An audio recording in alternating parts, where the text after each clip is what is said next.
Ever feel like success leaves clues? Like a trail to some hidden treasure? Mm-hmm. That's what we're diving into today. Yeah. We're cracking open Shiv Kara's You Can Win to see if we can uncover those secrets to a more fulfilling and successful life. What do you think? You ready to go on this treasure hunt? I am so ready. Let's unearth those secrets. All right, let's dig in. So one of the first treasures Kara points us towards is this idea of attitude being so important. Yeah, and it's more than just, slapping on a smile and hoping for the best, right? Okay, so not just thinking happy thoughts all the time. Yeah. What's the deeper meaning Kara's going for here? Well, think of it like this.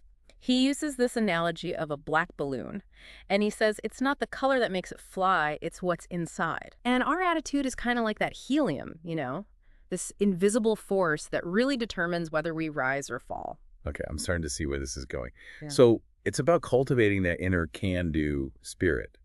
But how do we actually do that? Like, is this something we're born with, or can it be learned? Well, Kara says we can absolutely learn it, and one of the most powerful ways is to start by shifting our focus. Like, instead of dwelling on what we lack, what if we focused on what we have? Okay. Practicing gratitude, even for the small things, can be a game changer for our outlook. That makes sense. I mean, when I think about when I'm dwelling on negativity, it can be a real drag. Yeah, But gratitude, that can be energizing. absolutely. And Kara also emphasizes lifelong learning, right? Is he talking about formal education here, or is this something broader? Hmm. He's talking about going beyond the classroom, constantly seeking out new knowledge, challenging our assumptions, and just being open to new perspectives. So it's about being a student of life, Yeah. always looking for those opportunities to learn and grow. Exactly. Okay, so we've got gratitude, we've got learning. How does self-esteem fit into all of this? Well, Kara makes this fascinating connection. He says one of the fastest ways to boost your self-esteem is to do something for someone who can't repay you. So you mean like volunteering or acts of service? Exactly. Okay, that makes sense. When you're not expecting anything in return, helping others can be incredibly empowering. And this actually ties into a story Kara tells about an illiterate hot dog vendor who thrived during a recession. Wait, hold on. An illiterate vendor thriving during a recession. Mm-hmm. How is that even possible? Most businesses were struggling to just stay afloat. Right. And that's the interesting part. Because he couldn't read the news, he was completely unaware of the economic downturn. He just kept selling his hot dogs with his usual enthusiasm and good judgment, and his sales actually went up. Wow. That's incredible. So sometimes being a bit oblivious to all the negativity, even unintentionally, can be oddly advantageous.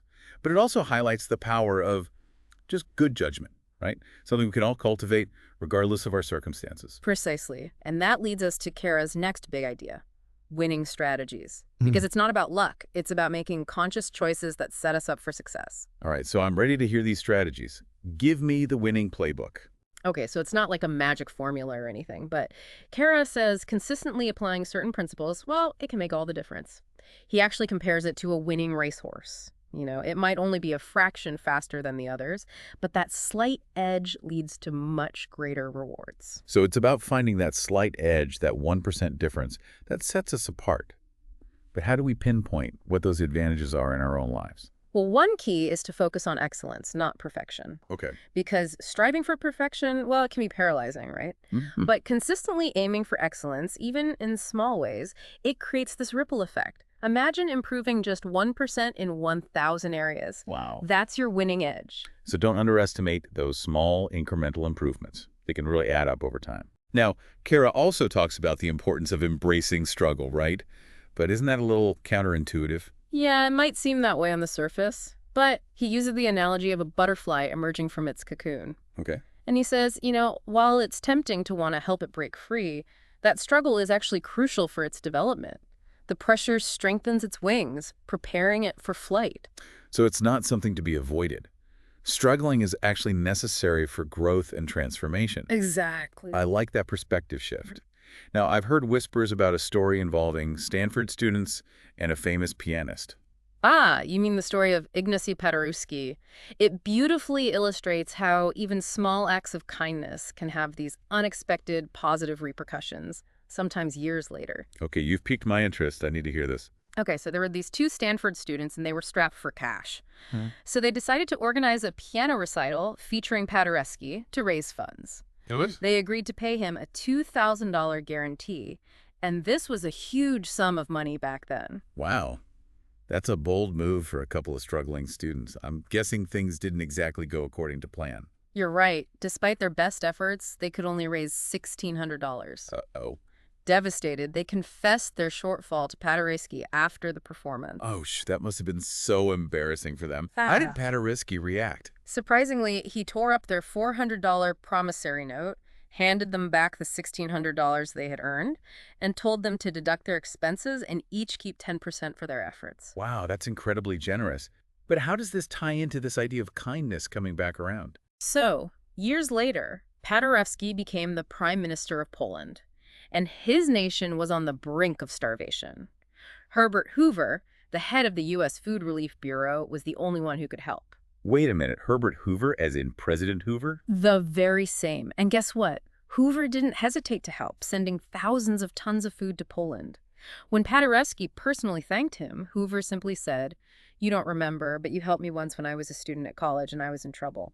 It was one of those students. That story gives me chills. It really shows that what goes around comes around, especially when it comes to generosity. Exactly. And Kara argues that this generosity of spirit, this understanding that our actions have a ripple effect, is essential for lasting success. It's about contributing to something larger than ourselves. So it's not just about achieving our own goals, but making a positive impact on the world around us.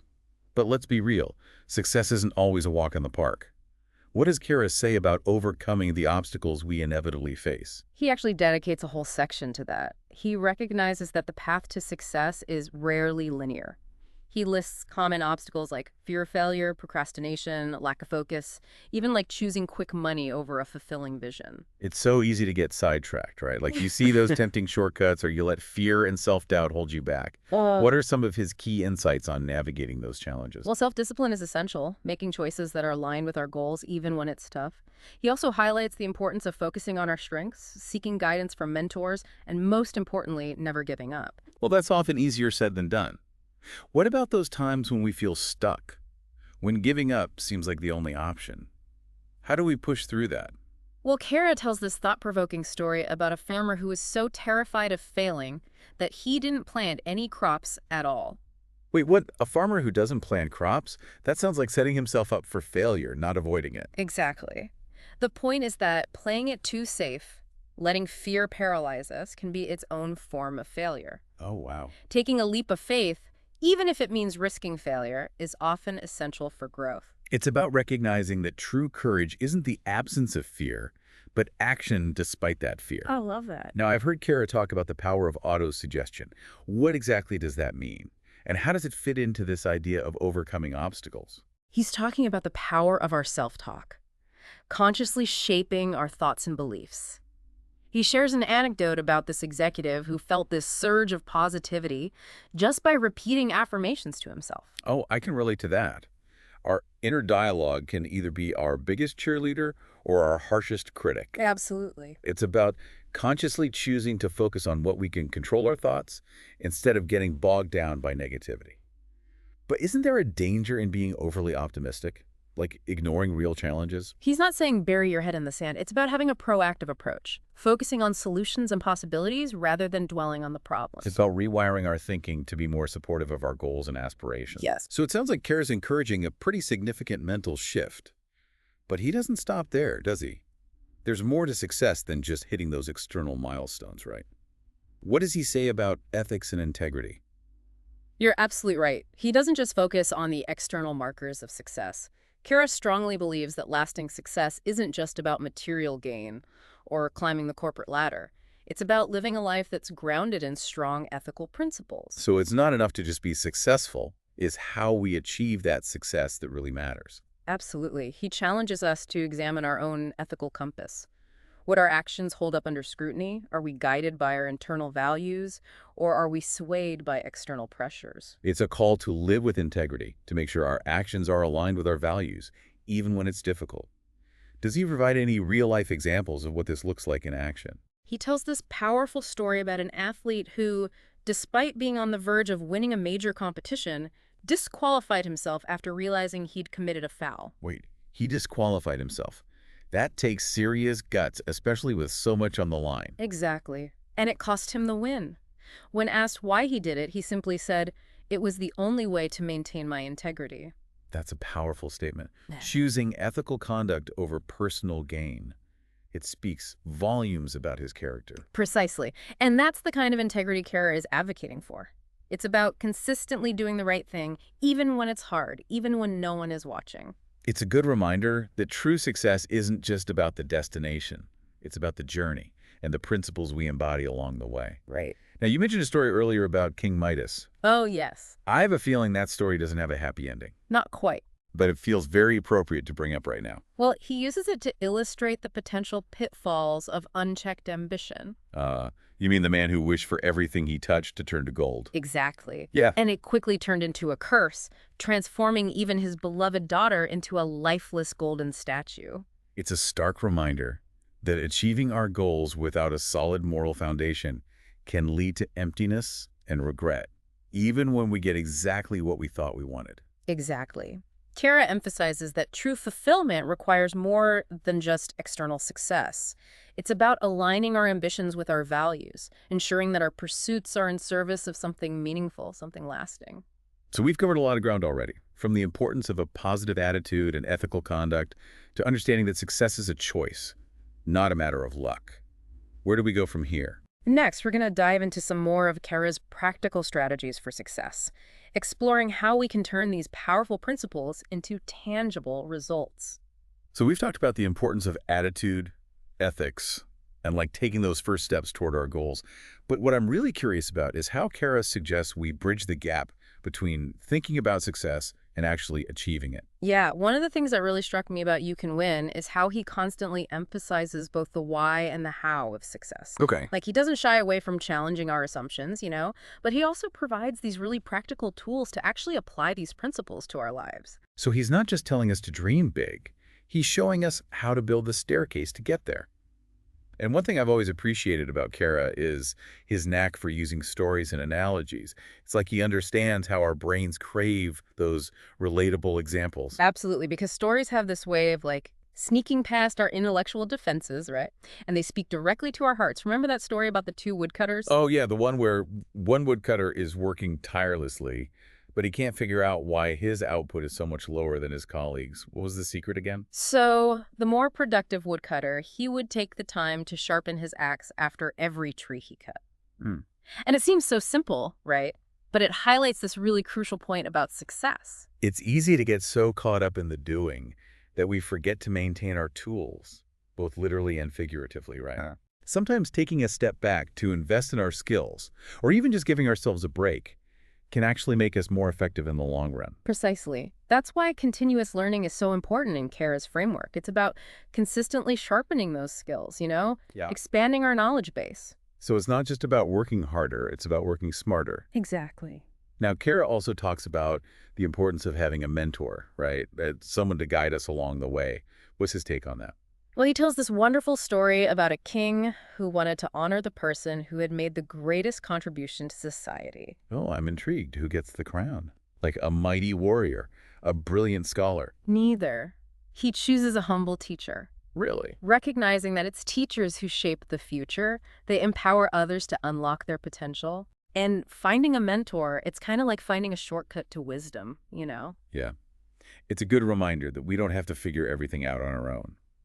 But what about those internal roadblocks? Those negative thoughts that can sabotage our efforts?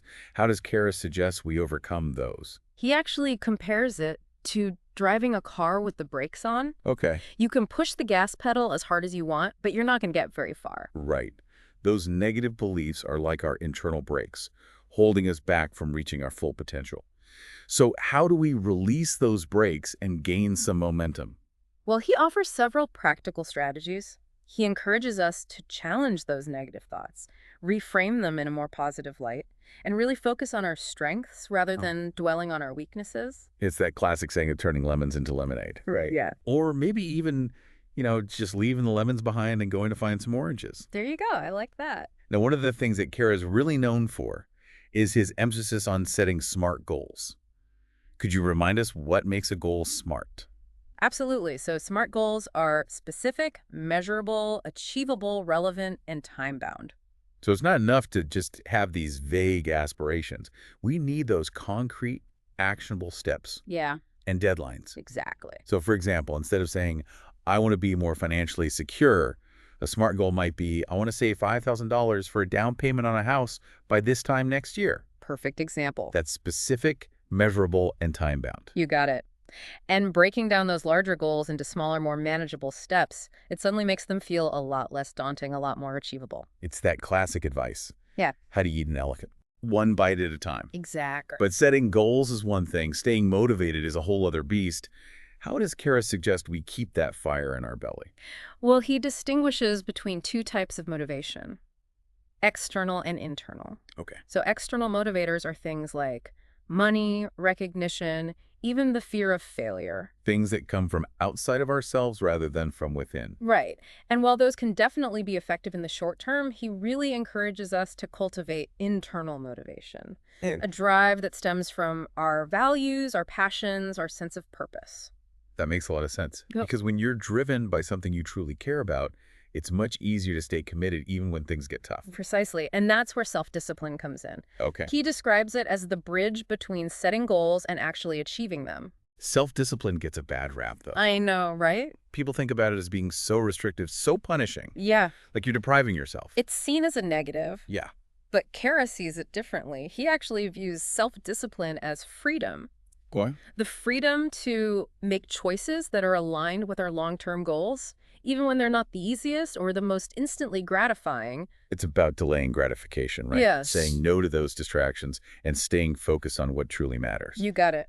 He uses this analogy of a steam engine.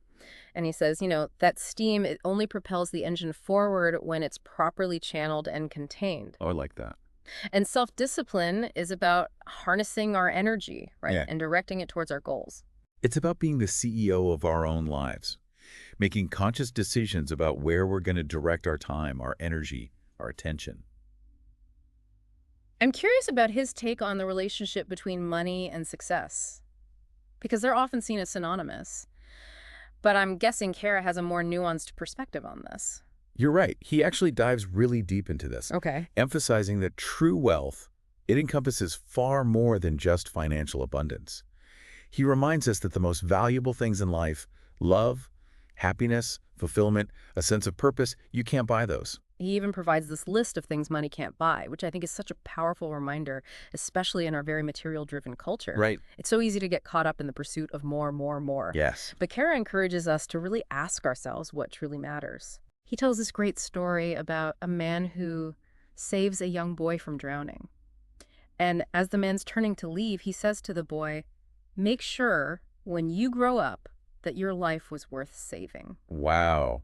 That's a powerful statement. Yeah. It's not just about surviving, right? It's about thriving. Yeah. About living a life that's filled with purpose, with meaning. Exactly. And that sense of purpose often comes from making a meaningful contribution to something larger than ourselves. Okay. And so he talks about the importance of commitment, Okay. not just in our relationships, but in all areas of life. Okay, so walk the talk. Yes, exactly. Be someone whose word means something, someone who can be counted on. Right. Because he really highlights the damage that unkept commitments can have, not only on our relationships, but on our own self-respect. Yeah, it erodes trust, right. It does. It undermines our integrity. It's exactly. Building a reputation for reliability and integrity is so essential, both in our personal and professional lives.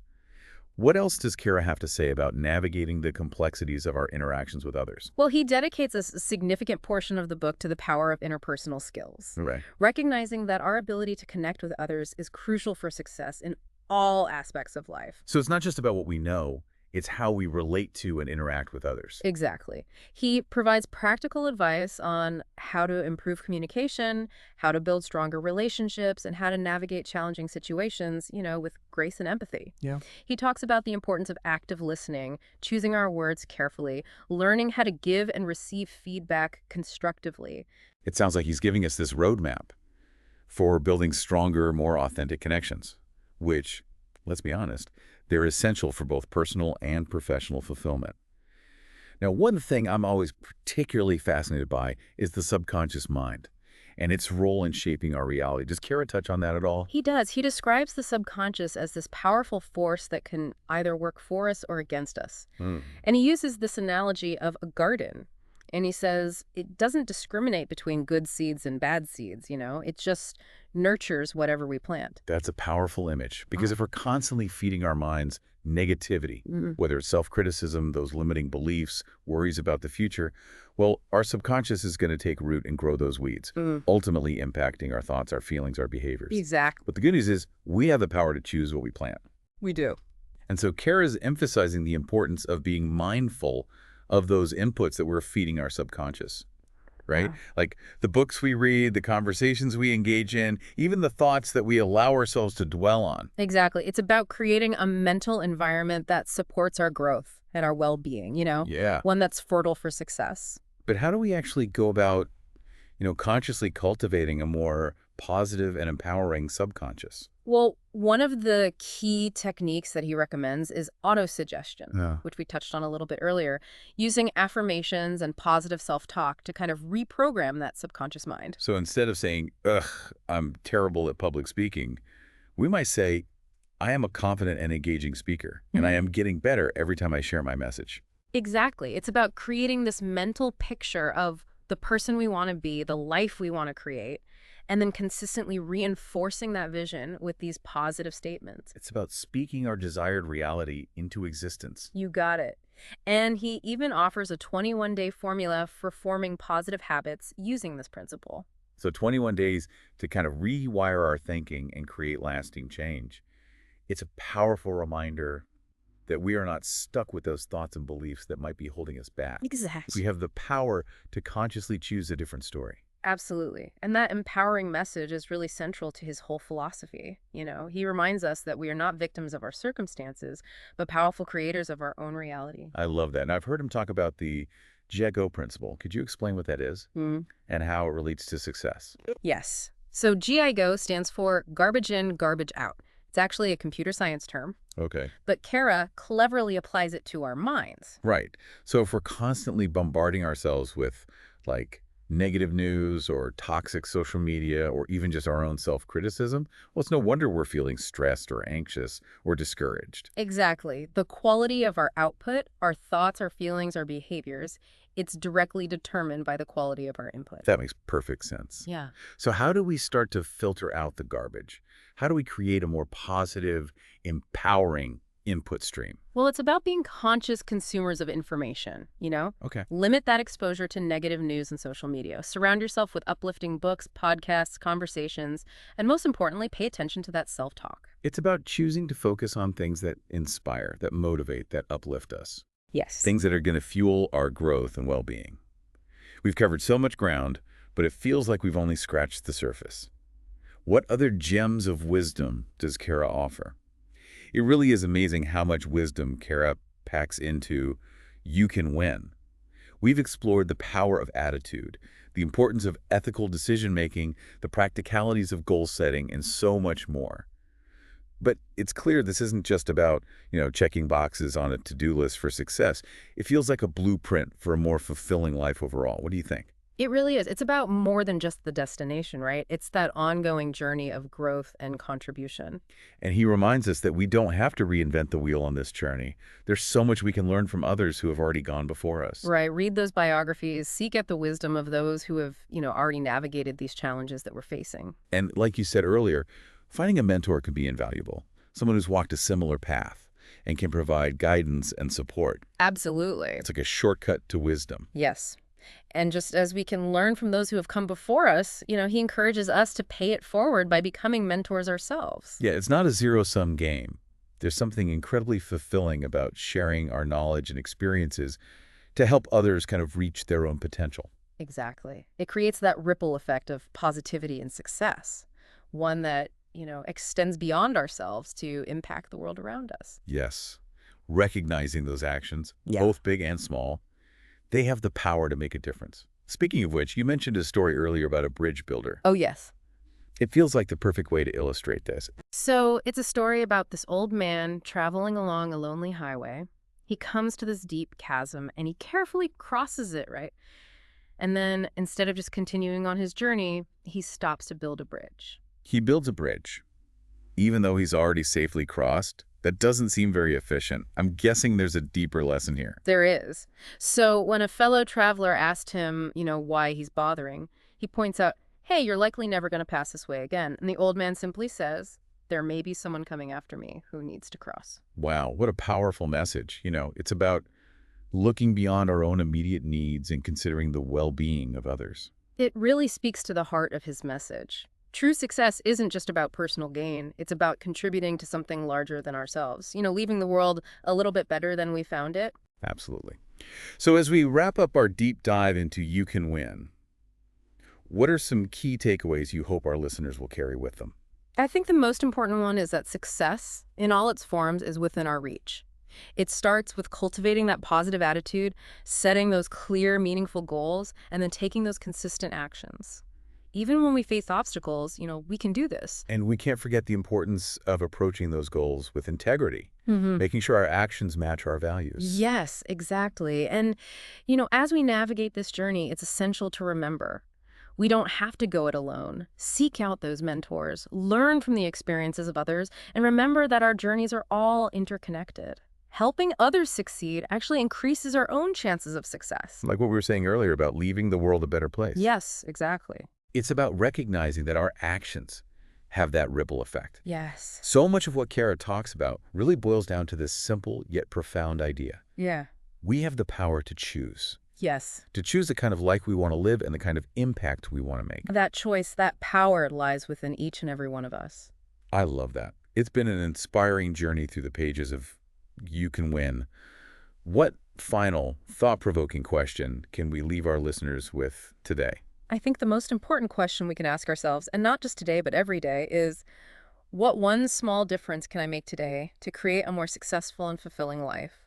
But not just for ourselves, for those around us too. It's a good reminder that even the smallest acts of kindness, courage, and integrity can have a ripple effect. They can really change the world for the better, one bridge at a time.